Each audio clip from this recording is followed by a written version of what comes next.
Bonjour petits et grands lecteurs, j'espère que vous allez bien. On se retrouve aujourd'hui pour un update lecture. Alors je vais vous en présenter 4. Je vous présente un Terry Pratchett à chaque update lecture et je pense que ça peut être un peu lassant pour ceux qui ne sont pas intéressés par Terry Pratchett. Donc je vous en présente 2 aujourd'hui et puis je vous présente 2 autres lectures. Donc on va commencer par ce cher Terry, ensuite on a de la fantaisie française et enfin une utopie. Voilà, c'est plutôt cool à vous présenter. Donc commençons par notre cher Terry avec Mascarade et Pieds d'Argile.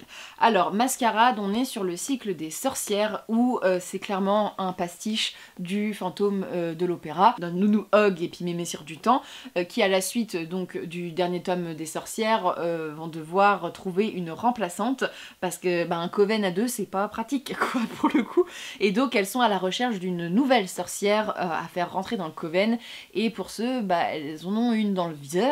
Sauf que la nana est absente de la chaumière de ses parents et en fait elle est montée un peu à la ville pour aller à l'opéra, pour devenir une chanteuse. Sauf que elle est pas très jolie, pourtant elle a du talent et elle va donc être embauchée. Et donc on va avoir un livre qui parle de l'opéra, où on a le fantôme de l'opéra qui apparaît avec plein de petites références à ce classique.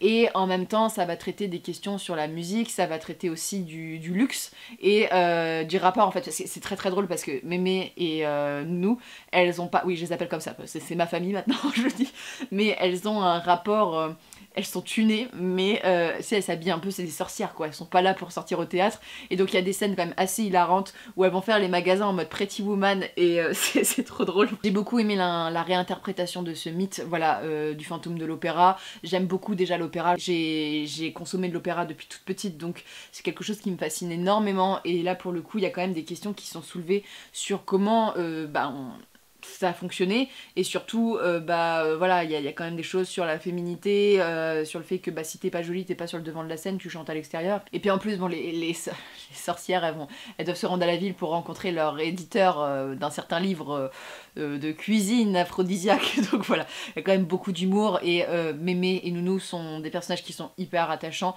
et celui-ci fait beaucoup rire aussi quand on aime un peu tout ce qui est autour du spectacle. Il y a aussi une petite enquête pour savoir qui est derrière, voilà ça, et en fait la morale de l'histoire est horrible et tellement vraie parce que il y a un truc sur l'amour qui est mis en avant dans le texte, sur le fait d'être bon avec son prochain, et tu vois en fait que c'est renversé. Bref, c'est assez horrible et cynique et c'est assez drôle pour ça. Voilà, c'est entre l'enquête policière, de savoir un peu ce qui se passe, et que les sorcières elles interviennent en mode c'est qui tue les gens exactement.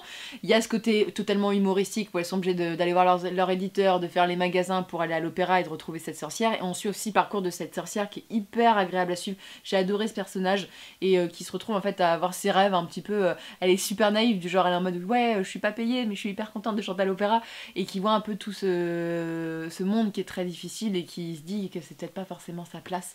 Et voilà, bref, c'était très bien.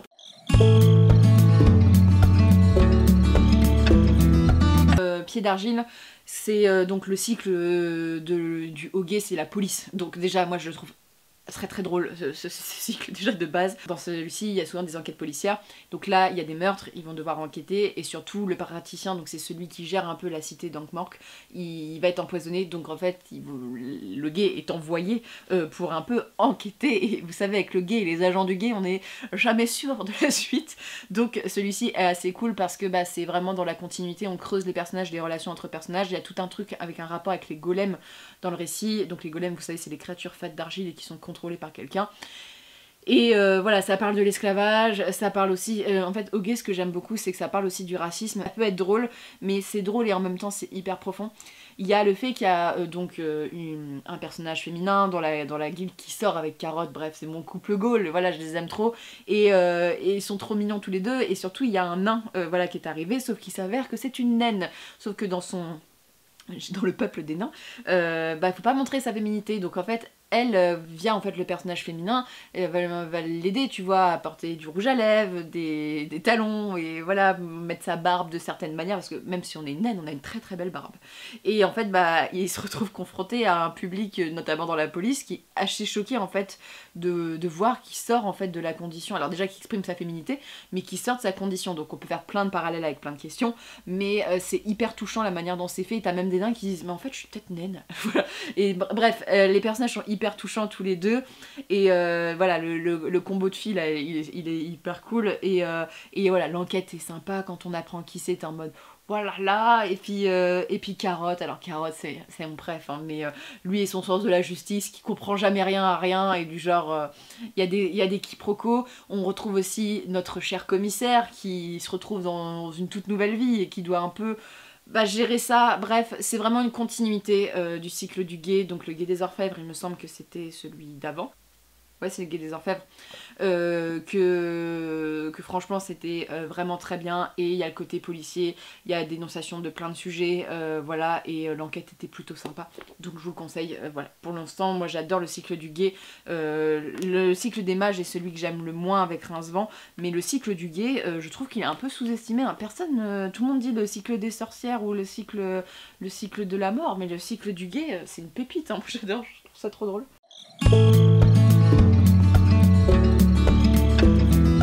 Ensuite, je vais vous présenter l'Utopie, puis on finit par la fantaisie. C'est un petit livre, l'Utopie. Alors, c'est une petite collection chez La Volte qui est donc Utopia. Donc, c'est des utopies qui sont retranscrites dans des petits formats assez courts. Ça fait 200 pages. Alors, on suit le personnage de Silas qui vit sur une île. Il faut savoir que dans ce monde, il y a une entité. Alors, comment elle s'appelle déjà dans la série Simri, qui est là depuis 50 ans. Et c'est une sorte d'intelligence artificielle qui gère un peu le monde pour que le monde soit beaucoup plus serein. Bref, vers une utopie. Voilà, donc Silas il vit avec son mari, ils ont une fille, et lui il travaille en lien avec Simri, et surtout il est concepteur de bateaux.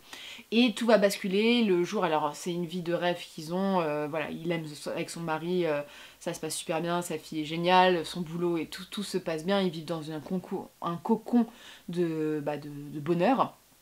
Et tout va basculer quand sa sœur va venir, sa sœur qu'il n'a pas vue depuis des années, qui n'a jamais rencontré sa fille, et sa sœur va lui demander d'être effacée. Alors c'est pas le terme effacée, mais en clair elle va demander à ne plus être référencée par Simri et à... c'est un peu une sorte de mort technologique et sociale. Et donc il va se confronter à ça. Je vais pas vous en dire plus parce que c'est court et que c'est intense comme récit, mais c'est un récit où c'est vrai qu'on a une utopie au début, c'est-à-dire que l'homosexualité est reconnue et tout le monde s'en fout, genre c'est la même égalité que l'hétérosexualité, les gens vivent à manger à leur faim, dans leurs conditions, Simri est là pour répondre à leurs besoins et à tout ce qu'ils ont, voilà, tout ce qu'il leur faut, ils sont très très heureux, et on voit en fait comment une personne peut faire basculer et nous faire réfléchir sur les concepts de bonheur, et surtout sur le concept d'invisibilité, donc notamment d'invisibilité sur internet. Voilà, on est un peu là-dessus. Et j'ai trouvé le livre très intéressant là-dessus parce que c'est vrai que maintenant on a tous une identité numérique, à part certaines personnes qui vraiment s'éloignent. Rares sont les emplois actuellement où on ne peut pas avoir aucun lien avec un ordinateur internet, on fait nos déclarations d'impôts sur internet, on donne énormément d'informations, voilà, que ce soit Amélie par exemple, tout est sur internet. Et donc là on est sur une réflexion, la mort en fait dans ce contexte là, c'est la mort technologique en fait d'une certaine manière, et c'est l'appel au retour à la nature, au chaos et ce genre de choses. Et c'était assez touchant, voilà, comme récit, c'est pas très difficile à comprendre pour le coup, c'est quand même très SF hein, sur les bords, et moi j'ai trouvé ça assez plaisant, les personnages m'ont beaucoup plu parce qu'ils se remettent en cause, la fin, voilà, je vous la laisse découvrir, mais il y a tout un truc avec la configuration des bateaux, voir un peu comment l'avenir utopique serait, parce qu'on est beaucoup sur les dystopies, on vit dans un monde dystopique et... on n'en veut à personne. Vu les 2 dernières années qu'on a passées, on est sur un contexte de déprime générale. Donc c'est vrai que c'est assez intéressant de voir une utopie voilà, dans le texte. Et c'est intéressant. Alors vous allez bien comprendre que c'est au-delà d'une utopie, parce que déjà Thomas More à l'époque d'Utopia avait une réflexion au-delà de ça. Mais pour le coup c'était très sympa, collision partant calme. Et vraiment, en plus le titre est bien trouvé, mais c'est de la SF qui est tout à fait crédible. Alors en termes de technologie et tout, moi j'ai trouvé ça tout à fait crédible que dans 50 ans on ait accès à une technologie comme ça, qu'il y ait des intelligences artificielles qui soient capables de faire ça. Alors peut-être pas qu'elles seront aussi importantes dans nos vies, parce que à tout le coup on aura des lois de protection, et voilà, on a quand même je pense suffisamment de science-fiction et de choses tout autour de nous pour faire attention un peu à la place de la technologie dans nos vies. Voilà, peut-être qu'on va apprendre de ça, mais pour le coup c'est intéressant, ça fait réfléchir sur notre rapport aux technologies et notamment à l'intelligence artificielle, mais pas de manière à la iRobot, vous voyez, pas de manière violente, est-ce que le robot est mieux que l'homme, voilà, c'est pas ce genre de questionnement, c'est un peu différent, mais pour le coup, ça c'était cool.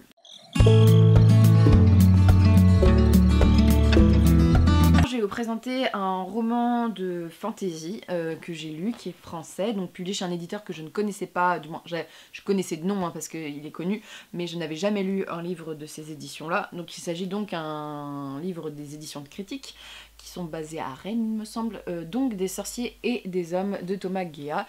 Donc j'ai pris ce livre-là parce que cet auteur, il me semble qu'il me suit sur les réseaux sociaux ou un truc. J'avais déjà vu son nom sur mon Instagram, alors à moins que ce soit moi qui... je ne sais plus. Mais c'est comme ça que je l'ai repéré et il était en fait en occasion, donc je l'ai pris, c'était le coup de le faire. Alors la couverture est un peu mensongère. Déjà parce que moi je m'attendais à des dinos et en fait c'est pas du tout voilà, le thème, donc calmez-vous amateurs des dinosaures, nous ne parlons pas de dinos aujourd'hui.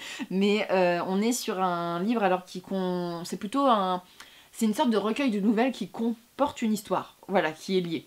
On suit donc deux personnages principaux au début, on suit un véritable Conan le barbare, donc on suit vraiment un barbare au début, qui accompagne un sorcier dans ses affaires. Et donc les 2-3 premières nouvelles, on les suit eux dans leurs affaires, on apprend un peu qui ils sont, et au fur et à mesure, l'auteur va prendre le principe qu'on va nuancer ces personnages, et je vous en dis pas plus parce que c'est assez court et que l'intérêt du roman va dans ce basculement.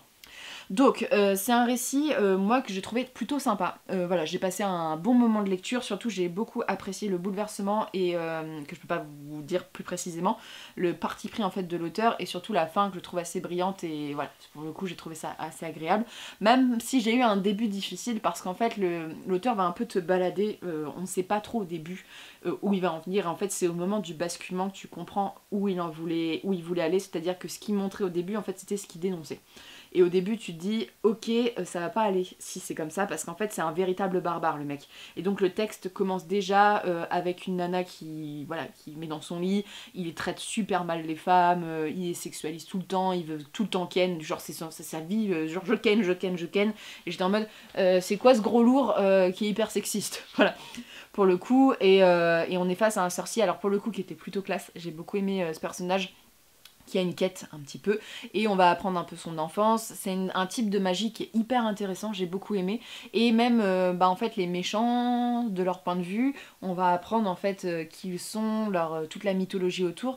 Alors comme c'est des nouvelles en fait, ce qui est assez frustrant, et c'est un petit peu un point négatif parce que je trouve que c'est pas été assez exploité au niveau de la mythologie, de la construction du monde, ça aurait nécessité un peu plus d'étoffement, et moi j'aime beaucoup les univers où il y a de la matière, quoi, où c'est riche, où il y a vraiment toute une construction, parce qu'au début on va te lancer des concepts et tout, tu te dis ouais mais j'ai pas l'univers qui m'explique pourquoi il me dit telle expression, qui c'est ce dieu là, pourquoi il se comporte ainsi, qu'est-ce que c'est que cette magie là. On est un peu perdu au début en termes d'explication, mais parce qu'on est plus dans un schéma de nouvelles, de choses courtes qui vont raconter une histoire, et c'est plutôt intéressant en fait la manière dont c'est fait. Donc vous sachez qu'au début vous allez être sûrement comme moi à vous dire c'est quoi ces beaufs qui vont à la campagne et qui font franchement hein, c'est hyper sexiste au début. J'étais en mode mais c'est pas possible que ça a été... J'ai dit la maison d'édition franchement bon après chacun publie ce qu'il veut hein, mais j'étais en mode c'est compliqué, et en fait dès qu'il y a le basculement tu te dis ok j'ai compris, d'accord, c'était bien joué.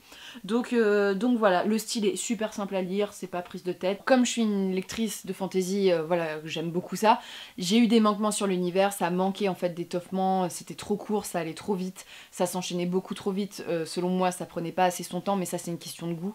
Et voilà, donc j'ai eu ce manquement là, j'aurais préféré un univers beaucoup plus fouillé et construit, mais en même temps le côté nouvelle est assez plaisant, et en fait c'est le charme aussi du livre de faire qu'on a un enchaînement de nouvelles qui, avec ce balancement qui est original et la construction du récit, en fait c'est vraiment je trouve le point fort de ce récit, fait que c'est un récit qui est très sympa. Voilà, c'est un one shot, il n'y a pas besoin d'en savoir plus, la fin est assez réjouissante, on a plein de personnages mais qui sont pas selon moi assez fouillés, il n'y a pas assez de mythologie assez autour, donc voilà, c'était une bonne expérience, ça donne envie de lire d'autres romans de Thomas Guéa et de découvrir en fait d'autres parutions de critiques. Mais voilà, c'est original, c'est français, il y a des petits renversements de concept, voilà, qui sont assez plaisants. On a des personnages dans la deuxième partie, voilà, le fait de la moralité des personnages et qui sont les bons, qui sont les mauvais est assez cool. On retrouve plein de petits personnages qui sont liés, et le fait que les nouvelles ont tout un sens et qu'en fait tu comprends un peu tout à la fin, ça c'est hyper cool.